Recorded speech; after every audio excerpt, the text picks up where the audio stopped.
Какую энергетику с вас считывает противоположный пол? Энергетику такую, что вы не стремитесь куда-то, знаете, там, в новые отношения. Если вы, например, рассматриваете отношения, то не временные, не треугольные, а серьезные отношения.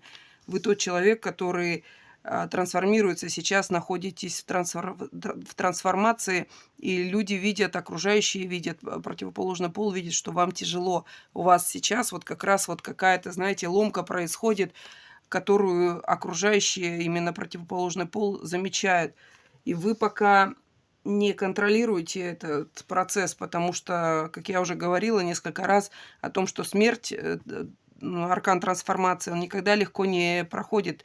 То есть это бывают какие-то там взлеты, падения, болезни, какие-то, знаете, катаклизмы с вами. То есть там что-то ломается, что-то, какие-то ссоры, конфликты. Это все вот считывают окружающие как именно трансформацию, как именно какие-то глобальные перемены.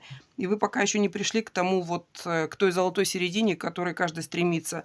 Вы пока проходите вот именно этот урок трансформации. Для чего он вам нужен?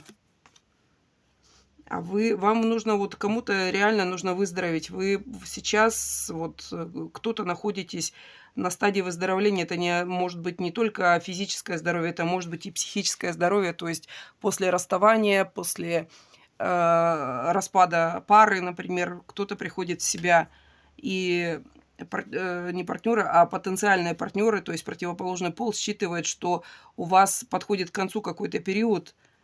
Просто нужно, ну, если вот вы ощущаете такой вакуум вокруг себя, это именно люди не нарушают ваши границы в связи с тем, чтобы вы набрались сил. Кто-то приходит после предательства в себя, кто-то приходит после какой-то нечестной ситуации, которая произошла в вашей жизни. Она, кстати, вот заканчивается, и в Новый год вы уже идете именно как перезагрузившись и встретите совсем другую атмосферу, совсем, то есть у вас другая жизнь начинается, другой этап жизни.